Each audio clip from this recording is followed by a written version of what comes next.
आज आपके लिए लेकर आए हैं MCA 101 RGPV की एग्ज़ाम जो हुई थी दिसंबर 2020 में, उसका programming in C and data structure का ओल्ड क्वेश्चन पेपर, इसकी एनालिसिस आज हम कर रहे हैं। कोई भी स्ट्रीम से आप डिग्री ले रहे हैं, अगर कंप्यूटर साइंस की, और अगर आप सी पढ़ रहे हो, डेटा स्ट्रक्चर पढ़ रहे हैं, तो ये जो क्वेश्चन हैं वो आपके लिए भी इंपॉर्टेंट ही रहेंगे। ठीक है, तो 3 आवर्स का टाइम है, मैक्सिमम मार्क्स जो हैं वो 70 है। नोट दिया गया है। सबसे पहले क्वेश्चन, जब भी पेपर आप सॉल्व करते हैं, क्वेश्चन पेपर को आप अच्छे से पढ़ा कीजिए। ठीक है, ये एज अ टीचर मैं आपको सलाह देना चाहूँगी। नोट सबसे पहले है अटेम्प्ट एनी 5 क्वेश्चंस। कुल 8 क्वेश्चंस आते हैं इसमें और आपको 5 क्वेश्चंस करने के लिए कहा जाता है।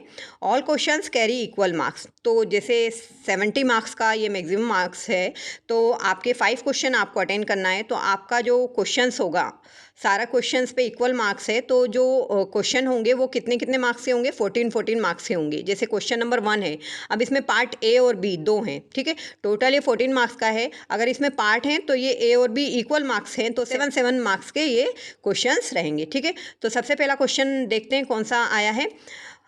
Define recursion, explain its type, write a C program to demonstrate recursion process. ठीक है, रिकर्शन क्या होता है? जो फंक्शन अपने आप को बार बार कॉल करता है, हमने पढ़ा है, उसे रिकर्शन कहते हैं।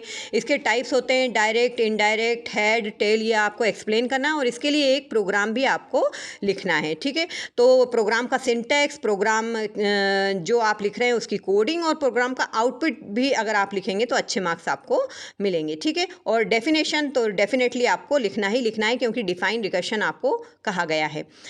फर्स्ट बी में आपको आया है what is an operator, explain the arithmetic, relational, logical and assignment operator in C language. जी, ऑपरेटर बहुत इंपॉर्टेंट है।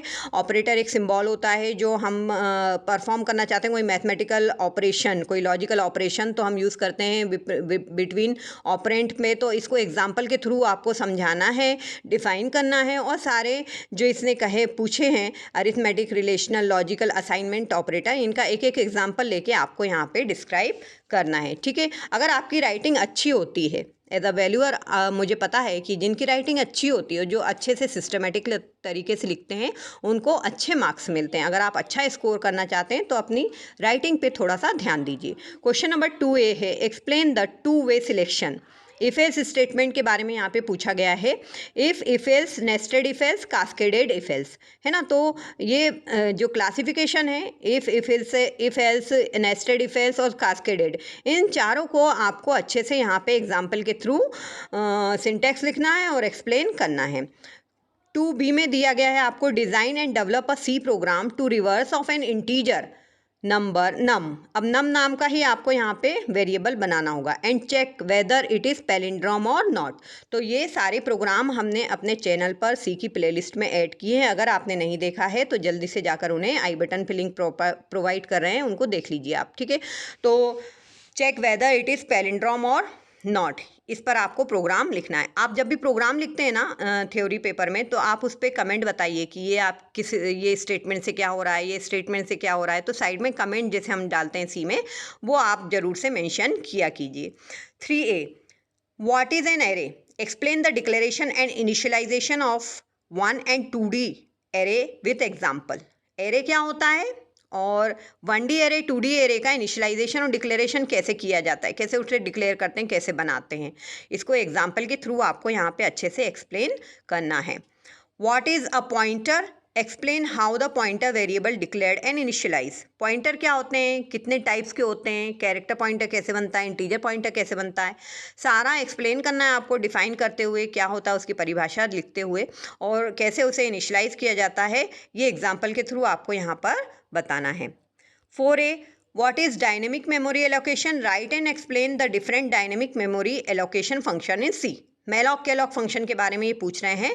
डायनेमिक मेमोरी एलोकेशन से आप क्या समझते हैं और इनको हम मेलॉक कैलॉक और फ्री फंक्शन का यूज़ करते हुए कैसे मैनेज करते हैं डायनेमिक मेमोरी एलोकेशन, वो आपको यहाँ पे प्रोग्राम के थ्रू पूरा बताना है।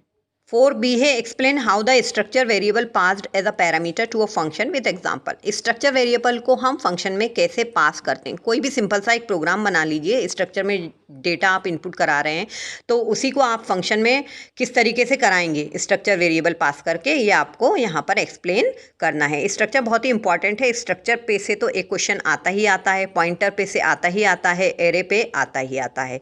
बात रही लूप और कंडीशनल, इनमें से कोई दो आएगा। अगर लूप आएगा तो कंडीशनल नहीं आएगा, कंडीशनल आएगा तो लूप नहीं आएगा, ऐसा अक्सर देखा गया है। ठीक है, 100% गारंटी मैं नहीं ले सकती क्योंकि हर पेपर हम सेट नहीं कर सकते हैं। कुछ पेपर हम सेट करते हैं तो हमारी प्रायोरिटी यही रहती है कि यदि लूप पूछ रहे हैं तो कंडीशनल ना पूछे, कंडीशनल पूछ रहे हैं तो लूप ना पूछे।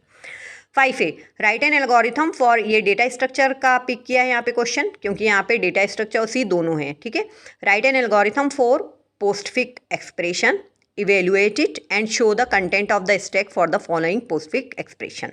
ठीक है, तो 5B में आपसे पूछा गया है explain array implementation of priority queue and list implementation of priority queues. तो priority queues, link list, postfix, prefix expression, ये सब डेटा स्ट्रक्चर के बहुत ही इंपॉर्टेंट टॉपिक हैं। इनको अच्छे से करके जाइए अगर आप डेटा स्ट्रक्चर पढ़ रहे हैं तो। 6A illustrate the traversal algorithm and node representation of binary tree with example. 6B what is linked list? Write an algorithm to insert a node in the syncly linked list. 7A what are threaded binary tree? Write down its property. Threaded binary tree क्या होता है, इसकी property को लिखिए। 7B में आपको write the routines for copying binary tree and testing for equality of binary tree, दोनों करना है। क्वेश्चन नंबर 8 है right short notes on stack union forest operation on string. तो जैसा कि all questions equal marks carry कर रहे हैं यहाँ पर, तो यहाँ पे आपको 4 शॉर्ट नोट लिखना है जो कि 3.5 नंबर के रहेंगे। टोटल 8 नंबर का क्वेश्चन जो है वो भी 14 मार्क्स का है आपका। ठीक है, तो राइट शॉर्ट नोट अगर आपको आते हैं ना तो ज़रूर से अटेंड किया कीजिए, इसमें नंबर मिलने के चांसेस बहुत ज़्यादा रहते हैं। तो ये हुआ हमारा RGPV MCA 101 दिसंबर 2020 के programming in C and data structure paper की एनालिसिस। और कौन से पेपर को आप हमारे चैनल पर देखना चाहते हैं कमेंट सेक्शन में ज़रूर बताइएगा। वीडियो को एक लाइक दीजिएगा और अपने दोस्तों के साथ करिएगा share. Thanks for watching Zeenat Hasan academy.